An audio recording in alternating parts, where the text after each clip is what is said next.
بسم اللہ الرحمن الرحیم نحمدہ ونصلی علی رسولہ الکریم اما بعد فاعوذ باللہ السمیع العلیم من الشیطان الرجیم بسم اللہ الرحمن الرحیم قال اللہ تبارک و تعالی فی کتاب الکریم ان اللہ وملائکتہ یصلون علی النبی یا ایہا الذین آمنوا صلوا علیہ وسلموا تسلیما اللہم صلی علی محمد وعلی آل محمد کما صلیت علی ابراہیم وعلی آل ابراہیم انک حمید مجید اللہم بارک علی محمد وعلی آل محمد کما بارکت علی ابراہیم وعلی آل ابراہیم انک حمید مجید رب اشرح لی صدری ویسر لی امری واحلل عقدۃ من لسانی یفقہوا قولی ربنا آتنا فی الدنیا حسنۃ وفی الآخرۃ حسنۃ وقنا عذاب النار ربنا آتنا من لدنک رحمۃ وہیئ لنا من امرنا رشدا لا الہ الا انت سبحانک انی کنت من الظالمین حسبنا اللہ ونعم الوکیل یا حی یا قیوم برحمتک استغیث۔ عزیز دوستو، میں آپ کے سامنے جو حدیث پیش کر رہا ہوں وہ حدیث بخاری شریف کی غالباً 1239 ہے، اور اس میں نبی اکرم صلی اللہ علیہ وسلم نے 7 باتوں کا حکم دیا، اور 7 باتوں سے آپ صلی اللہ علیہ وسلم نے روکا۔ اس میں حضرت براہ بن عازب رضی اللہ عنہ سے یہ حدیث مروی ہے، اور آپ فرماتے ہیں کہ اللہ کے نبی صلی اللہ علیہ وسلم نے جن 7 باتوں سے جن 7 باتوں کا ہم کو حکم دیا تھا وہ 7 باتیں یہ ہیں۔ نمبر 1، جنازے کے ساتھ جانا۔ عزیز دوستو، میں نے پچھلے دنوں ایک ویڈیو آپ کے سامنے پیش کی تھی، ایک مومن کے دوسرے مومن پر 5 یا 6 حق۔ ان میں سے ایک حق یہ بھی تھا کہ اس کے جنازے کی نماز پڑھے، اور اس میں بھی یہ پہلا حق ہے مومن کا، جس میں آپ نے فرمایا کہ جنازے کے ساتھ جانا یہ حق ہے۔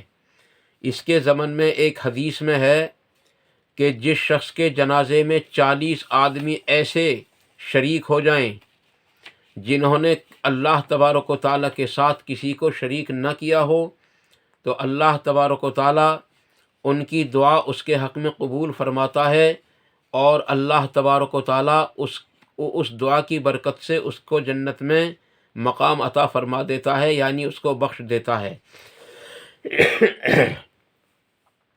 لیکن عزیز دوستو، اس بخشش کا مطلب یہ نہیں کہ وہ کتنا ہی گناہ گار ہو، بلکہ اصل یہ ہے کہ اس کے گناہ بھی اتنے زیادہ نہ ہوں اور قابل معافی اس کے گناہ ہوں۔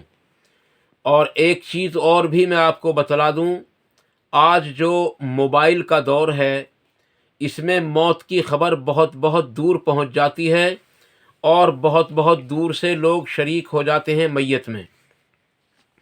میں اس کی مخالفت نہیں کرتا کہ لوگوں کو اس میں شریک نہیں ہونا چاہیے، لیکن ایک بات میں ضرور عرض کروں گا کہ نبی اکرم صلی اللہ علیہ وسلم کے زمانے میں کتنے لوگوں تک موت کی خبر پہنچتی تھی۔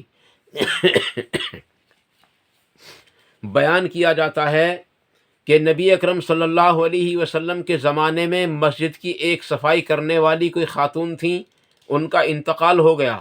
جب صبح کو آپ صلی اللہ علیہ وسلم نے ان کو نہیں دیکھا تو آپ نے پوچھا وہ عورت کہاں گئی جو صفائی کرتی تھی؟ عرض کیا گیا یا رسول اللہ اس کا انتقال ہو گیا اور ہم نے اس کو دفن کر دیا۔ آپ نے فرمایا تم نے مجھے کیوں نہیں بتایا؟ آپ نے صحابہ کرام نے عرض کی یا رسول اللہ صلی اللہ علیہ وسلم اس لیے کہ ہم نے سوچا کہ آپ کو پریشان نہ کریں، اس لیے ہم نے آپ کو اس کے بارے میں کچھ نہیں بتایا۔ عزیز دوستو، یہ کتنے بڑے فکر کا مقام ہے اور کتنے بڑے غور کی بات ہے کہ جب کسی کے یہاں کوئی انتقال ہو جاتا ہے رات کو، عشاء کی نماز سے پہلے، عشاء کی نماز کے بعد اسی وقت سے فون بجانے شروع کر دیتے ہیں، اور دوسرے لوگوں کو بھی نیند ان کی حرام کر دی جاتی ہے، اور ان تک خبر پہنچا کر ان کو بھی پریشانی میں مبتلا کر دیا جاتا ہے، جبکہ رات میں آنے والا کوئی نہیں، جو بھی آئے گا وہ صبح کو آئے گا۔ اس لیے عزیز دوستو، اس میں احتیاط یہ برتیں کہ فجر کی نماز کے بعد ہی کال کریں کسی کو۔ اور پھر دوسری بات یہ ہے کہ اس طرح اکٹھے ہونے سے فائدہ بھی کیا ہے، کیونکہ نبی اکرم صلی اللہ علیہ وسلم نے پہلے ہی شرط یہ لگا رکھی ہے کہ 40 آدمی وہ مراد ہیں جنہوں نے اللہ تعالیٰ کے ساتھ کسی کو شریک نہ کیا ہو۔ عزیز دوستو، قرآن کریم میں اللہ تعالیٰ ارشاد فرماتا ہے کہ اے لوگوں، نمازوں کی پابندی کرو اور مشرکوں میں سے نہ ہو جاؤ۔ عزیز دوستو، واضح رہے کہ نماز کا چھوڑنا بھی شرک ہے، لیکن وہ جتنے لوگ ہوتے ہیں ان میں اکثریت ان لوگوں کی ہوتی ہے جو نماز ہی سرے سے نہیں پڑھتے۔ ان لوگوں کی اکثریت ان لوگوں کی ہی ہوتی ہے جو زیادہ تر قبروں پہ جا کر کے اپنی منتیں اور اپنے مسائل کا حل کرنے کی ان صاحب قبر سے جو ہے دعائیں کرتے ہیں۔ انہی لوگوں کی زیادہ کثرت ہوتی ہے جن کے چہرے داڑھی سے بھی صاف ہوتے ہیں، اور ان کے سر ٹوپی سے بھی بالکل خالی ہوتے ہیں، اور لباس بھی ان کا ایمان والوں جیسا نہیں ہوتا۔ اس لیے عزیز دوستو، میں ان لوگوں کی مخالفت تو نہیں کرتا جو ان میں شریک ہوتے ہیں، لیکن میں اس چیز کی مخالفت ضرور کروں گا کہ ایسے مجمع سے فائدہ ہی کیا ہوگا۔